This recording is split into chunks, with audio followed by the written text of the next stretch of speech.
Coming up on Inside the Middle East, we explore the history and heritage of Jordan, an ancient crossroads connecting East and West. Today, Jordanians are working to conserve their rich culture, and not just in museums. Ride along on a unique race to preserve Jordan's Roman past. Just like football today, this is the biggest spectator sport through history.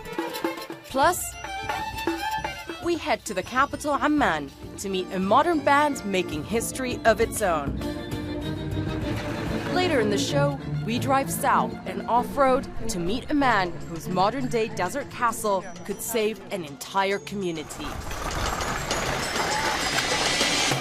So grab the reins and hold on tight. Join me, Jomana Karadsheh, on a journey through Jordan.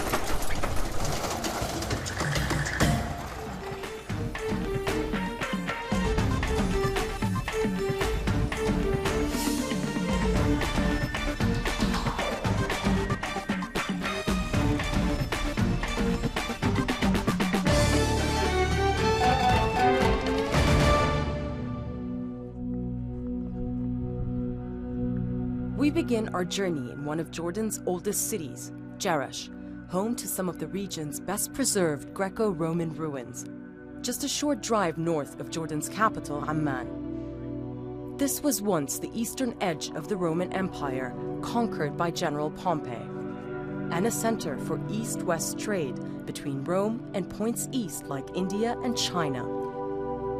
Today, Jerash is a center for Jordan's tourism industry.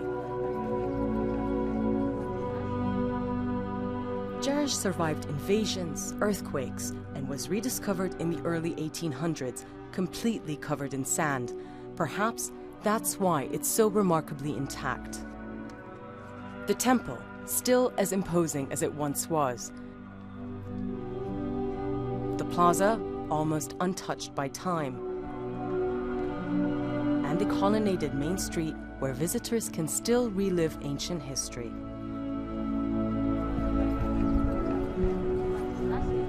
Jerash has some of the world's best preserved Roman ruins, and walking around here you really get a sense of what life was like.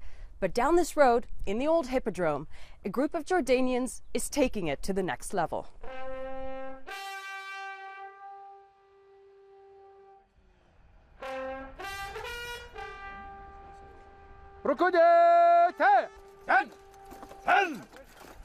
With Latin commands and the clink of armor and shields, a show of force by Rome's Legion VI Ferrata, known as the Ironclad. Centuries after the last of Roman battles and the era's gladiator games, these Jordanian men are putting on a show that gives visitors a glimpse into history. Here, overlooking the ruins of Jerash, in the same hippodrome where Roman spectators once sat. Reviving ancient Rome was the brainchild of Swedish-born history enthusiast Stellan Lind. Many years ago, let's say that, I went to the movies in Sweden and saw Ben-Hur, the famous movie with Charlton Heston and all that. And the famous chariot part that, really made me think that, this has to be done again. And when I walked out of the movie theater, I said to myself, I'll do my best to recreate this somewhere, somehow. And in 2005, he did just that. Lind's boyhood dream became a reality.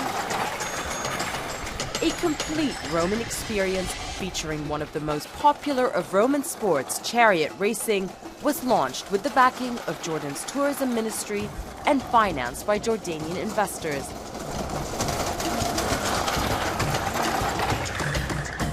One very important strategy for us from day one to do it historically absolutely correct and not have any compromises and no plastic solutions.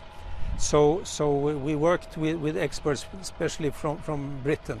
So we worked with the University of Exeter, who had experts in chariots and how to design chariots and so on.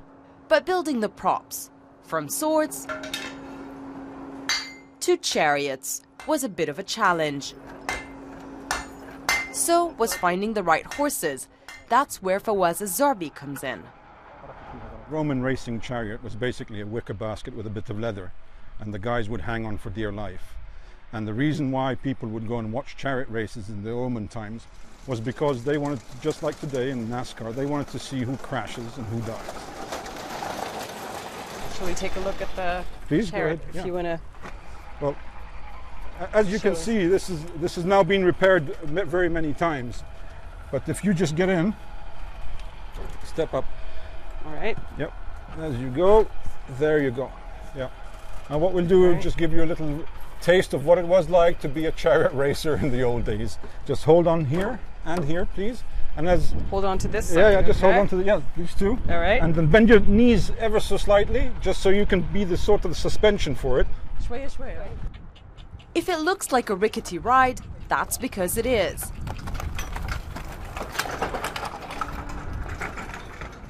But safe enough, these races are all part of a staged show. This is not as fast as this driver usually goes, but this actually feels very intense. And quite fast. The thrill of the show not only brought life back to the ancient city, it's created jobs for more than 60 residents of the surrounding modern-day Jerash. Residents complain about a lack of jobs here. The only work they say they can find is in the capital Amman, a commute that would cost half a day's wages. The performers are mostly retired soldiers. Mahmoud Bani Ahmed, a father of 5, was unemployed before this job came along. That's why he and others are clinging to their city's rich past.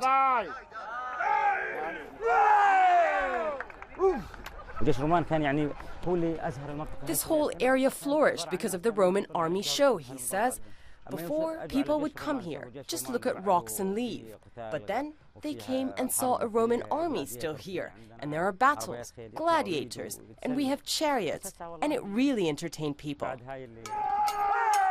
The performance cost nearly $1 million and was a top tourist attraction. But then came 2011.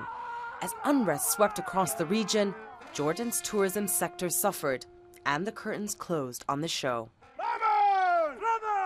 Last year, we had to start hibernating, as we prefer to call it, stopping it in effect. And simply because not having enough customers, for any business and trying to make an income from selling tickets, you need customers, you need tourists, and tourism to Jordan was cut down very, very much here indeed. So, it was very difficult to make ends meet here. Locals here were the hardest hit. Without the income, Firaz's daughter had to leave university. Jerash is dead. The only jobs here are this Roman army, he says. Even more reason for Lint to keep his reenactment alive. Plans are now in place to relaunch the performance because, despite the uncertainties, organizers say the show must go on.